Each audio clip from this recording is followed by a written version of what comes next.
Hey everybody, it's Frank. Hey, yeah, you don't get to see my beautiful face. Hey. Hey, yeah, so today, yesterday I charged up my battery for one of my cars. So, yeah, Nightmare, I don't know if you guys saw one of my videos, but so, yeah, Nightmare, she's taking her beauty sleep. But, yeah, yes, the other day, when I started the car in the morning, it was really, really cold here in Michigan. And I turned it over, it just like hesitated for a half second. So I was like, I should check the battery. So you're wondering why I'm in the back. So yeah, so the first thing to understand is, we'll kind of walk if you guys don't know. If you guys know this, then I guess you can kind of skip this video, but I thought, I like to, this is sort of like one of my hobbies is working on my car. Yeah, I know it's like a hobby, but it's also kind of, I need to. So if you don't know, in your car, typically your hood release, so that's your hood release lever. It's typically around either like here or here, somewhere around here typically, but so boop, do that. In most cars, I say most, because most of your batteries are going to be under the hood. Okay. Come on. Yeah, there we go.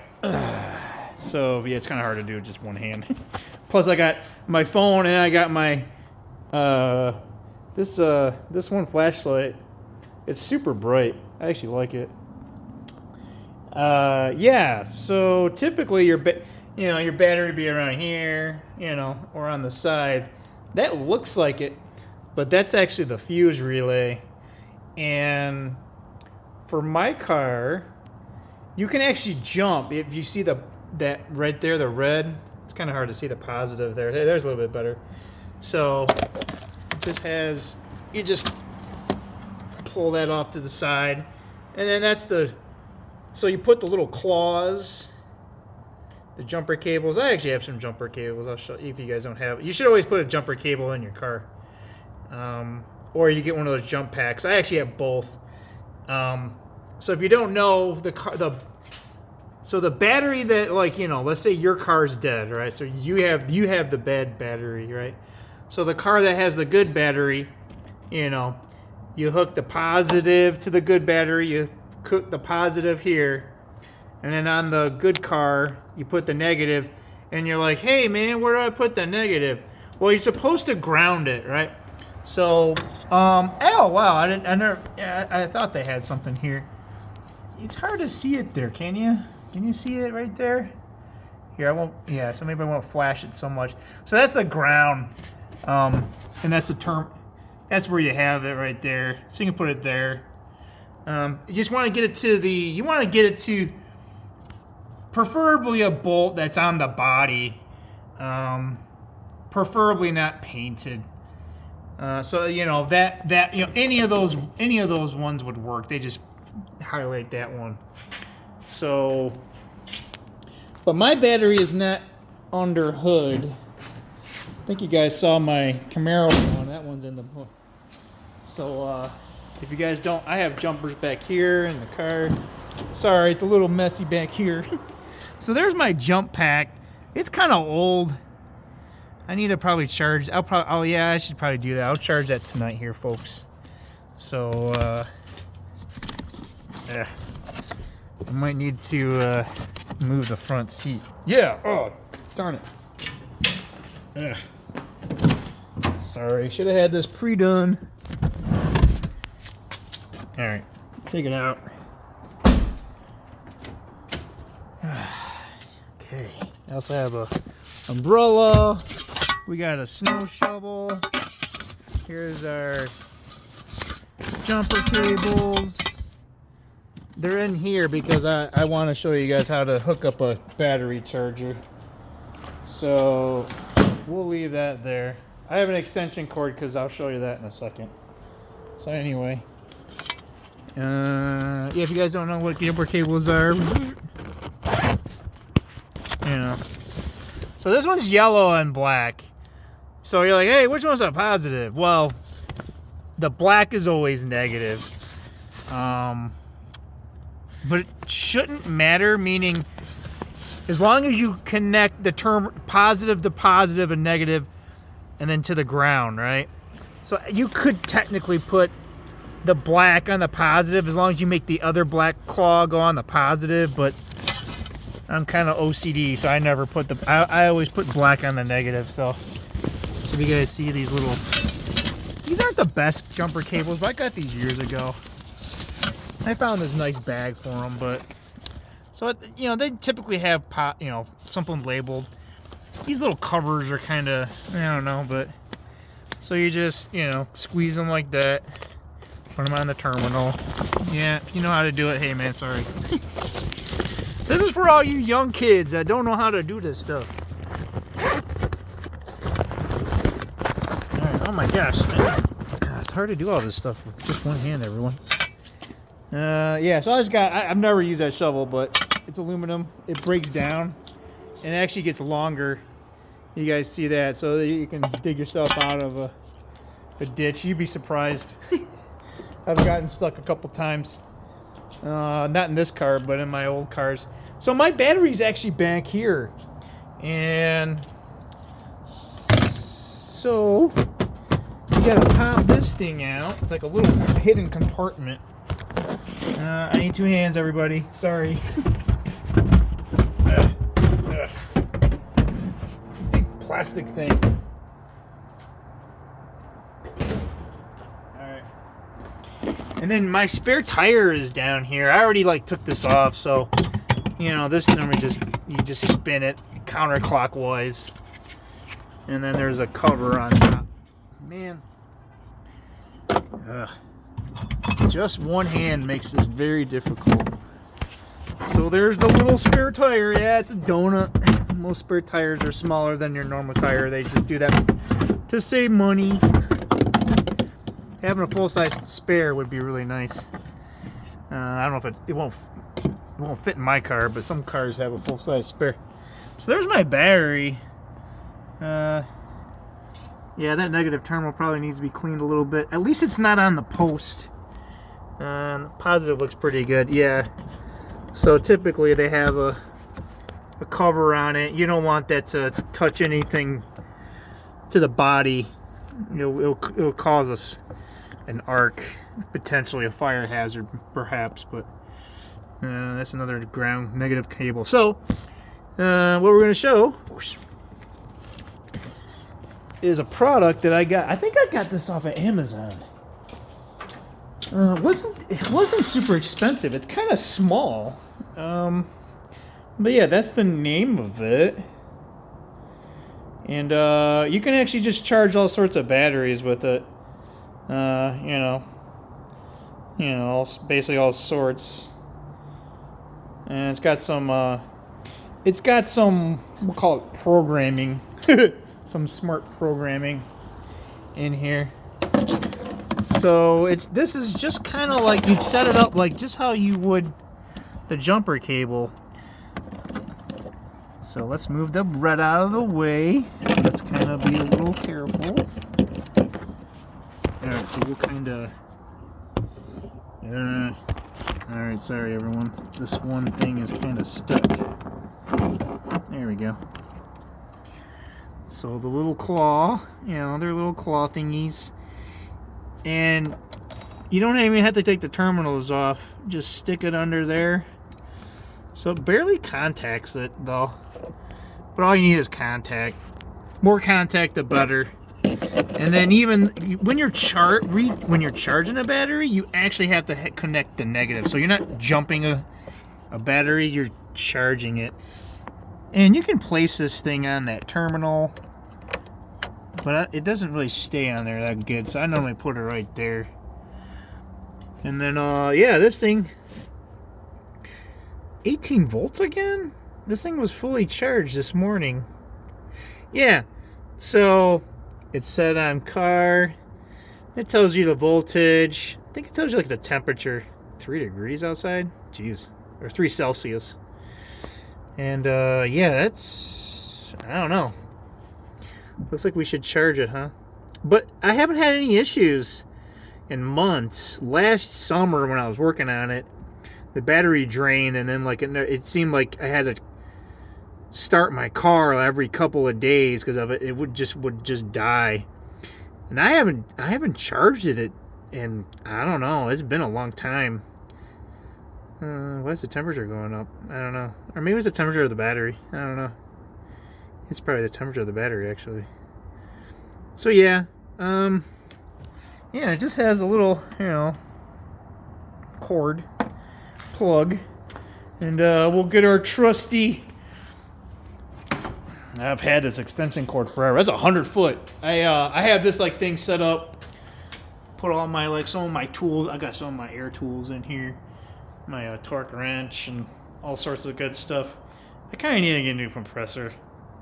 This it needs to have more more, the 25 gallon, but I really need more maximum pressure. I think it's only 125 psi, so it really doesn't take off, stuff that's torqued down really good.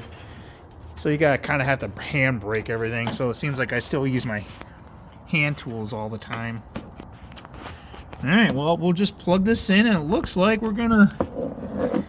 And then it just, this particular product, it just keeps charging. Now it's at 12.6. Look at, yeah. It said 11.8 volts, and that's probably okay. Since we're doing the video, we might as well just let it charge. Yeah, it's at 12.8. So that should be all right, because typically your battery, if it's below, I would say below 11, it may not start up. And typically your alternator, once your car gets started, the alternator actually, because the belts are, the alternator, since it's spinning, right, it actually generates electricity through the coil, right? So it normally charges up the battery as you're driving, right? So it normally tops it off. Now, this car is 15 years old. I thought I would have to replace the alternator, and then it, like I said, for basically this entire year, hasn't given me any problems. Last year was kind of giving me problems, but I wasn't driving it nearly as much, so I don't know. So that's why I bought this thing, to maintain it, and I'm like, all right. So we'll keep an eye on it. I mean, the alternator probably needs to, it needs replacing probably eventually. But you never know. I mean, if this car just dies any day now, then who cares about the alternator? So, yeah. I was tempted to do it this year. I put a new serpentine belt on. So I guess that would have been the best time to do it, but I'm like, you know what? $150 for an alternator. If I don't need it, I don't want to buy it, right? So anyway, that's that. So we'll let that charge for a while, and then my battery pack. This is an old one, man. It weighs a ton. It actually has an air compressor on it, and it works just like it's just like a jumper cable, but it's basically a battery. And yeah, but it's not necessarily the voltage that you gotta be worried about. It's an ampage. So that's 900. Yeah, so peak amp. So that's like when you actually turn the car over, right? So that's an instant starting, blah, blah, blah. But you hook these things up just like jumper cables. They look like mini jumper cables. See that, right? So I've had it forever. I think I bought this in, 2012. So it doesn't hold a battery charge that long, but I think they tell you to charge it every month, and I'll tell you I haven't charged it. So let's, the yellow light's on. So I mean, it's charged there, but you probably want it green, because I know when my battery's dead, if it's a little bit yellow, it won't crank over. It's like, it acts, if my lights are dead, at least the lights will come on, but the car won't turn over because you need more battery power. So the little charge thing, it's right there. So when the battery's done charging, we'll put it here. I don't know how long it's going to take, this thing. I charged it today or last night. Oh, it's almost charged up anyway. All right, so maybe we didn't have to charge it up, but you know, we're here. We might as well charge it, right? Yeah, 13.8. Yeah, that's probably almost. It's too high. It'll probably stop at about. You see how it's like, you know, show like a little battery filling up. It stops when it, you know, gets to the top there. And at this rate, probably in a couple hours. Worst case, it, you know, it might get done quicker than that, but so anyway, thought I'd come on here, share one of my quote-unquote hobbies. Oh, hey, well, I got you guys out here. You guys can see my Christmas stuff. Yeah, it's actually on right now. So I got you know, the little oh, look at that little squirrel guy. What's up, dude? What you got there? Oh, look at that. Oh my, you know, I never noticed it had a smiley face. Yeah, so it's like a little blow up. I got it for like $10 at Menards. And then I have these snowmen. They're actually metal. And I think I got these like Sam's Club, like in like after Christmas one year. Oh, hey, look, the little guy's thing fell off. Oh, hey, little dude, you forgot your scarf, man. Yeah, so these are actually metal. You gotta put them together. They're kind of annoying to put together, but look how nice they are when they're all put together. So, yeah. And then I have like one of these little stargazers. I'm trying to remember. I got it like when these were like, I don't want to say they went viral one year, but they were super popular. But I don't know if you can kind of see it. You can kind of see it. Yeah, you see the little dots. Yeah, it's not really coming up. There's too much light there. There's Old Faithful. Yeah, we have American flags here, and we got a Trump sign up there. Yeah, if you don't like that, I guess you can you can go to your safe space on a different channel. You know, hey, I don't hate you or anything, but you know, I'm not afraid to show my patriotic. All right, and we can disagree if you want, but yeah, how's it doing? Yeah, all right. All right, with that said, have a good day. It's freezing out here. Oh, let's see here. Can I close the door? Yeah, we can close the door. Yeah, you don't want to close the door when that thing is open. We don't want to damage the tailgate. So, with that said, what else? What car videos? You know, I would show you guys how to change a tire. It's freezing out here, so I don't know. If it gets warmer, maybe we'll show you that. But I just wanted to come on here and show you guys that if you guys don't know how to do that. But, you know, I could keep doing this if I wanted. Like, let's say my alternator actually dies. Like, it doesn't work, right? So I might be able to keep continuing to charge the battery this way. Although if the battery starts getting really, really bad, because that's another thing, the battery back there is probably almost 9 years old. So I'm surprised, you know, I might need a new battery anytime soon too. So yeah, we got some life out of it. So, but it's 15 years old. That's on a second battery. That thing is 24 years old. No, wait, 23 years old. I think it's on battery number 4. Anyway, yeah, fun with cars. So anyway, yeah, my hand. Hey, how you guys doing? Yeah, I don't know how to. I probably look. Yeah, there I am. Oh my god, I look horrible. Oh my gosh. Anyway, see you guys. Bye.